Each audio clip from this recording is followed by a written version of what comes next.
Hello, everybody. Welcome back to my YouTube channel. That is the BHSO entrance exam by your coach Bakul Hanspal.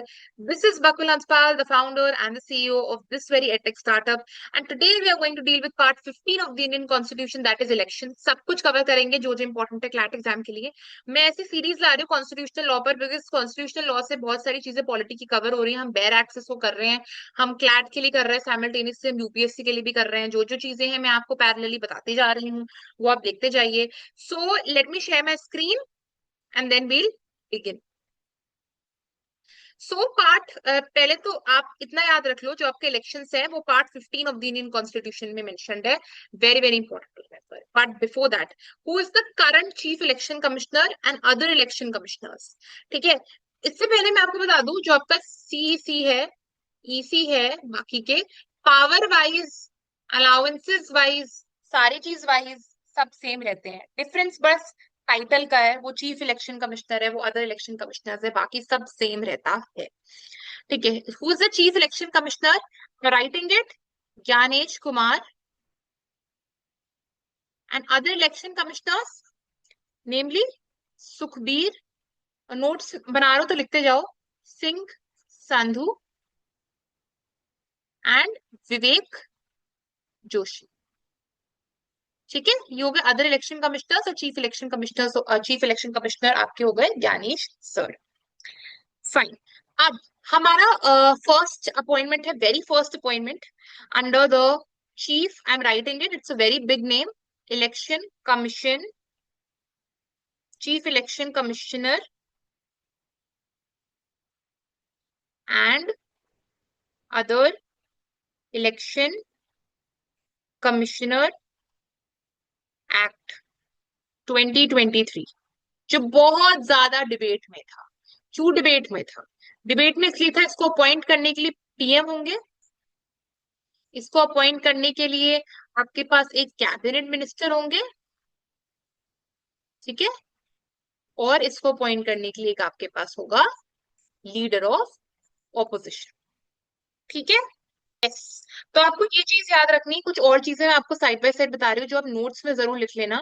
तो this is the selection committee जो appoint करती है majorly. और इस पर यही बात चल रही थी कि वोटिंग में क्योंकि दोनों एक ही पॉलिटिकल पार्टी के हैं, दोनों अगर ए बंदे का नाम लेंगे और अगर लीडर ऑफ ऑपोजिशन को अच्छा नहीं लगा ए बंदा, उसने बी का नाम लिया, उसकी तो वैसे भी नहीं सुनी जाएगी. बहुत सारे डिबेट्स चल रहे थे. ये पर्टिकुलर एक्ट के थ्रू आया है. ठीक है, इसने पुराने एक्ट को रिप्लेस करा हुआ है, which is election commissioner, conditions of service of election commissioners and transaction of business act 1991 का एक्ट है. इसको रिप्लेस करके 2023 का एक्ट लाया गया है. ओके. अगर कोई वैकेंसी भी हुई कमिटी में, जो सिलेक्शन कमिटी है, तब भी रिकमेंडेशंस वैलिड होंगी. Search committee would be headed by the cabinet secretary, will propose a panel of names to the selection committee.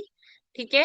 Salaries वगैरह, कंडीशंस ऑफ सर्विस वगैरह, they will be equivalent to that of a cabinet secretary. Remember this thing. आप एक concept को समझ लो.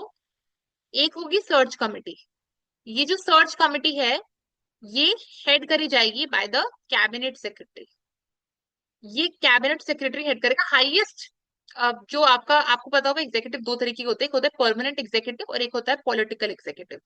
Permanent executive की जो highest post होती है वो कैबिनेट सेक्रेटरी होती है. ठीक है. एक आईएएस ऑफिसर बनने में वो जो प्रोसेस का जो लास्ट स्टेज है, हाईएस्ट स्टेज है, दैट इज कैबिनेट सेक्रेटरी. वो सर्च कमिटी नाम देगी लोग, मान लो 5 लोग के नाम दे, किसको? सिलेक्शन कमिटी को. सिलेक्शन कमिटी में जिसमें आपके पास leader of opposition, prime minister और आपके पास बाकी कैबिनेट मिनिस्टर होंगे, एंड वो नाम इनमें से सॉर्ट करेंगे. ठीक है. और जो आपका इसमें और एक चीज है, जो चीफ इलेक्शन कमिश्नर है, उसका जो स्टेटस होगा वो कैबिनेट सेक्रेटरी के लेवल पर होगा. इसका मतलब क्या है? कैबिनेट सेक्रेटरी के लेवल पे मतलब पर्क्स, अलाउंसेस, प्रिविलेजेस, रिमूवल का तरीका, एज एक्सेट्रा, सब कुछ, रिटायरमेंट वगैरह का सब कुछ कैबिनेट सेक्रेटरी जैसा होगा. जो 1991 का एक्ट था, मैंने बताया था, उसमें वो कैसा था? एक सुप्रीम कोर्ट जज जैसा था. ठीक है, ये मैं आपको बता रही हूँ, याद रखना. ECs, not chief election commissioner but ECs, क्योंकि ECs and chief election commissioner together, सबकी पावर सेम होती है, तो सबका पोजीशन कैबिनेट सेक्रेटरी जितना होगा. ठीक है, पहले सुप्रीम कोर्ट जज जितना था. फाइन।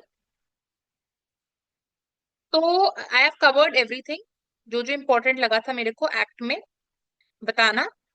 अच्छा, लीडर ऑफ ऑपोजिशन अगर अवेलेबल नहीं है, तो लीडर ऑफ ऑपोजिशन नहीं है अवेलेबल, तो leader of the single largest opposition party.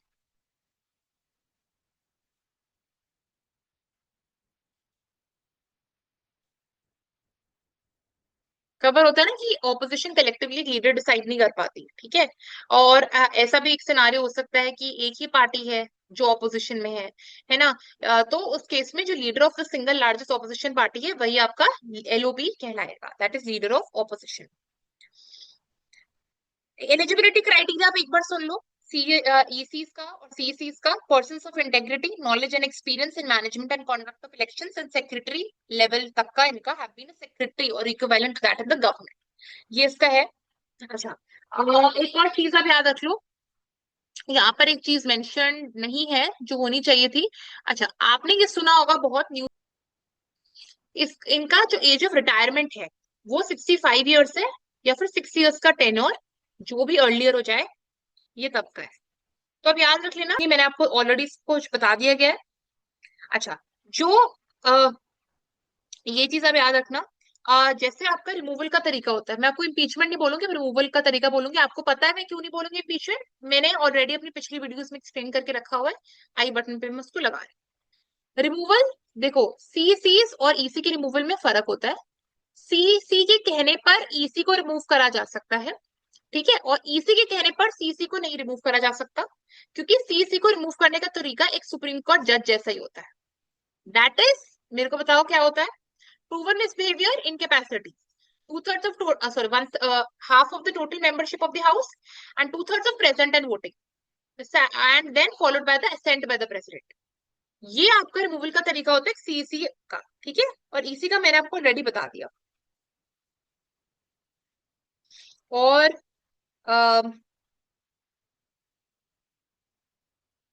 It's fine, हमने देख लिया है इसको अच्छे से। अब सारे मैंने आपको चीजें ऑलरेडी बता दी हैं, इन चीजों को एक बार देख लेना ध्यान से, कि कोई आगे से कोई दिक्कत ना आ जाए, और इसको अच्छे से अपने नोट्स में लिख देना, ठीक है।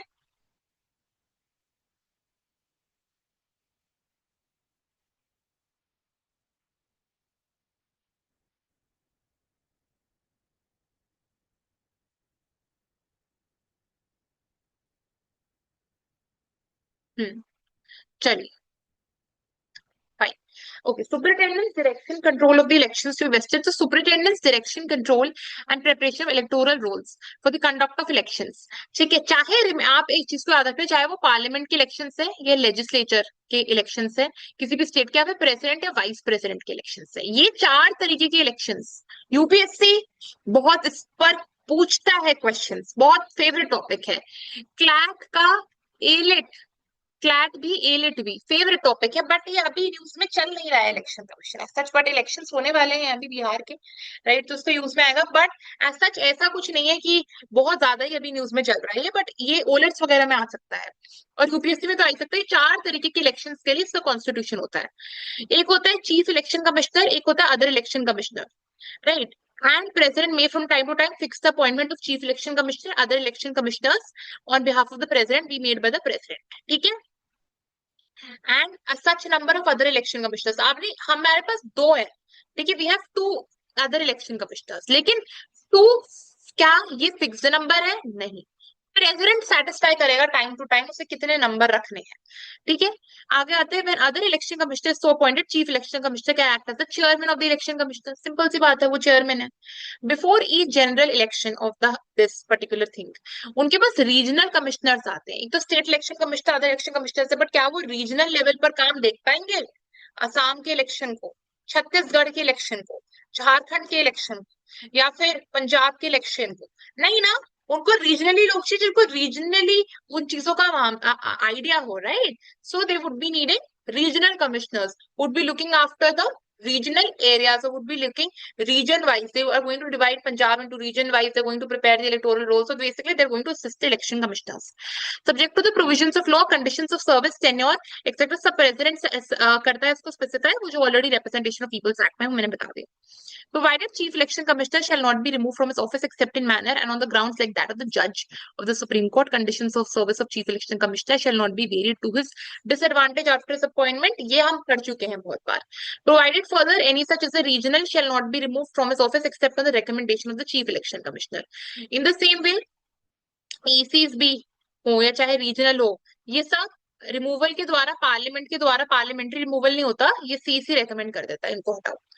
President or the governor of the state shall, when requested by election commissioner, make available to election commissioner, regional election commissioner staff. तो president और governor की responsibility होती है कि वो staff बार बार दे ये रीजनल इलेक्शन कमिश्नर को या फिर इलेक्शन कमिश्नर को जो भी आवश्यकता हो उन्हें अपना काम आगे प्रोसीड करने के लिए, इलेक्टोरल रोल बनाने के लिए.